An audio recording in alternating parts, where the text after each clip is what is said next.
then turn it sideways. So here's your cap, here are the cells in the root cap. What happens to the ameloblast? Now they're going to fall here. So now they're exerting the pressure this way as opposed to that way. And so we know there is calcium signaling involved, and we know the hormone auxin is involved. And the hormone auxin actually causes the cells on the lower side of the root, like here, to stop elongating, and the cells on the top side of the root continue to elongate. So as the top elongates, but the bottom doesn't, the root now bends down. So far, so good?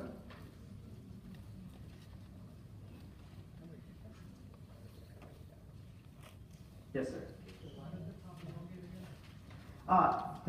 Both parts of the root are normally elongating, so if the root were like this, both sides would be elongating, so the root would just keep growing downwards. But when you turn it sideways, the hormone auxin accumulates down here, and that causes this to stop elongating. The top continues to elongate, but the bottom stops elongating, and that causes the bending.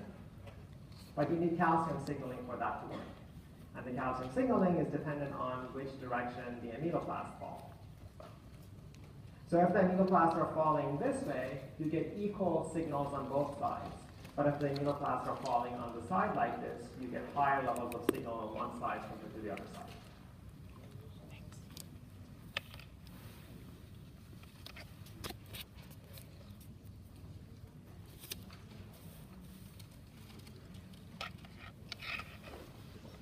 All right.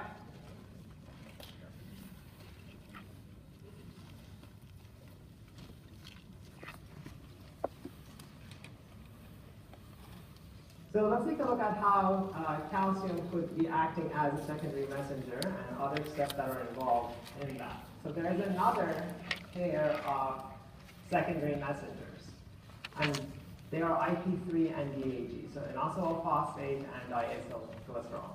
So here's your receptor, here's your ligand, the hormone is binding to the receptor. Here's your G protein, which becomes activated, and so the GTP-bound alpha subunit is now going to activate an enzyme called phospholipase C. Phospholipase C takes one of the membrane lipids called PIP2, phosphatidylinositol phosphate. You don't have to remember the name, I'll give you the figure. It's going to take that and break it into two pieces. And the two pieces are now secondary messengers. So there's diacylglycerol and there's IP3. IP3 is soluble in water, and it's going to act as a ligand itself. It's going to bind to a gated calcium channel in the ER and open that, and then calcium comes out into the cytoplasm. And the calcium plus DAG, both of them secondary messengers, then together activate a kinase here. So this is protein kinase C.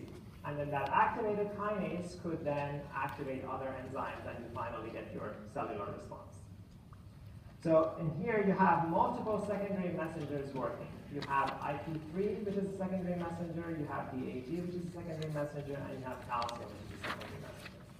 So even though one secondary messenger leads to the release of another secondary messenger, we still call them secondary messengers. There is no tertiary messenger. Yes, sir.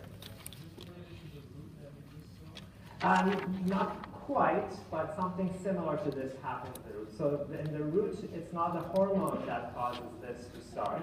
It's actually the pressure-sensitive channels in the membrane when the cytoplasm weight shifts. But you do get the release of calcium, which then leads to the redistribution of the auxin, which is a hormone. So that auxin hormone then acts on other cells to regulate their elongation. So that's a follow-up. That the redistribution of auxin follows as a response. It's not the initial trigger. So if you just look at the diagram, you have your receptor with a ligand, you've seen that before. You have your activated G protein, you have seen that before. The activated G protein alpha subunit then activates an enzyme, you have seen that before. That enzyme then releases a secondary messenger, which you've seen before. That messenger happens to be a ligand, which then binds to a gated channel. You've seen gated channels before. before.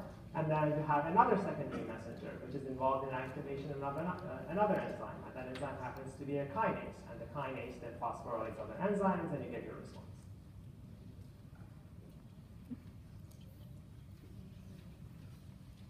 So far, so good? Yes, sir.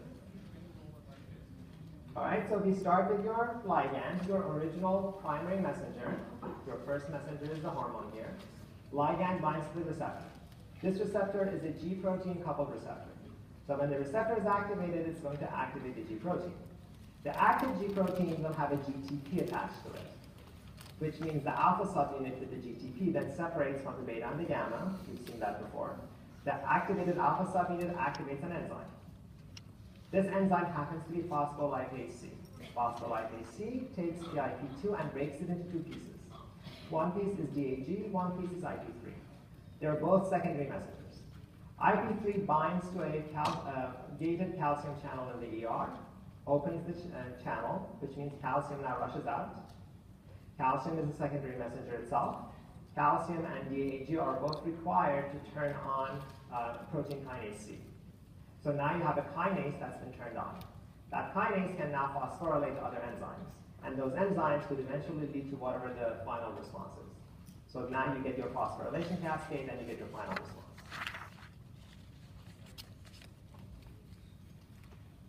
Yes, ma'am? So without the original protein, without the original hormone, none of this would happen.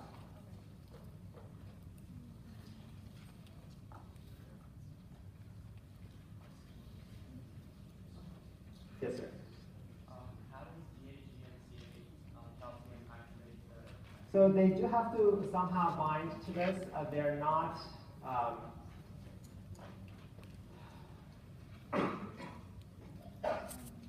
Just believe me when I tell you that when they bind to this, they activate this. And if you remove them, they deactivate. Yes. the PIP2, where does it come from? PIP2 is one of the lipids in the membrane. And this enzyme is a membrane-bound enzyme, phospholipase C, and it can break down PIP2 from the membrane and then make the two secondary messengers. You said GTP I said nothing about GTP.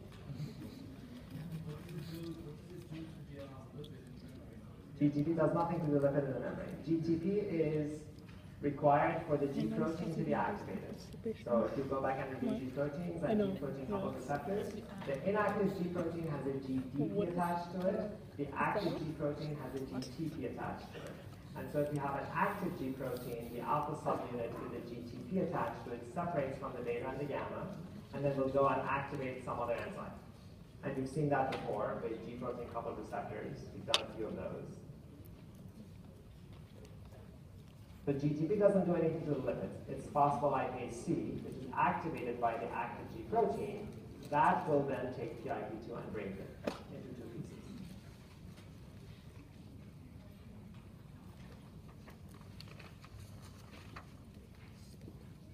All right. Let's take a look at another example. Here we're going to take a look at odorant receptors in humans and mice. So OR is odorant receptor, the H means human, and the M means mouse. And there is a mouse odorant receptor number 23, which is very similar to the human odorant receptor 17-4. And it happens to be present in your nose, and it also happens to be present in your sperm if you're a guy. So your nose and your sperm have the same odorant receptor. And the question is, why? And it turns out that sperm do show distinctive flagellar motion in response to various chemicals, at least in the laboratory. So there are small aldehyde molecules that activate them, so they swim towards those, and there are others that inhibit that. We know there are calcium signals used in sperm. We know that there is adenyl cyclase and G proteins in the membranes of sperm cells, and we're not exactly sure how that works. So I have this diagram from the paper that published this in 2006, and I haven't seen any follow-up papers actually. And this shows you the nose receptor and the sperm receptor, same receptor, and shows you the steps in the nose, which are well studied. So you're starting with this receptor, and the ligand binds to that receptor, activates the receptor activates a G protein, the G protein activates an enzyme that is adenylate cyclase, which is going to make cyclic AMP, and the cyclic AMP causes release of calcium in your nose, and all of that cell signaling eventually leads to you smelling whatever this compound was. And in the sperm, you have the same receptor. We know there are G proteins in the sperm. We know there is adenylate cyclase homologs in the sperm, and we know that there are calcium channels in the sperm. And whether or not this odor receptor works in the same way in the sperm, the same type of steps as you see in the nose, we don't know that yet. But we do know that it does respond to certain chemicals that affect the flagellar motion and the swimming direction of the sperm. So, yes, sir? What are the question marks in the sperm part? So we're not exactly sure whether this enzyme, because it's an isoform, so we know it's similar in structure to the enzyme that's identified in your nose, whether or not exactly does the same thing. Whether or not cyclic AMP specifically binds to a calcium channel, we know that there are calcium channels in the sperm membranes, cell membranes, but we don't know if this step actually happens. So we know that this chemical, which binds to this receptor, causes the sperm to do something. We're not exactly sure what the intermediary steps are. But we know that how it works in the nose, and we know that some of the proteins involved in the signal transduction pathway in the nose have homologs in the sperm.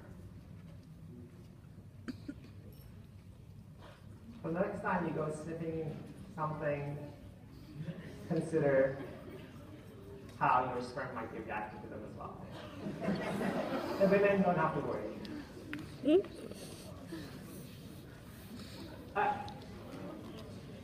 So when you're looking at a signal transduction pathway that has multiple steps, you have to remember that those multiple steps could lead to amplification, as you saw with the case of glycogen breaking down to release glucose. And you can make the response very specific, as multiple pathways can interact with each other to regulate whatever the final response is. So you might have one signal activating something in the pathway and another signal actually inactivating, deactivating that same thing from a different pathway, if the pathway is crossed off. So just so you don't think things are always linear, this is an example of how insulin can interact with synthesis of glycogen in amino acids, the fatty acids. So all of these anabolic pathways are affected. What the fuck is that? Oh my Jesus Christ.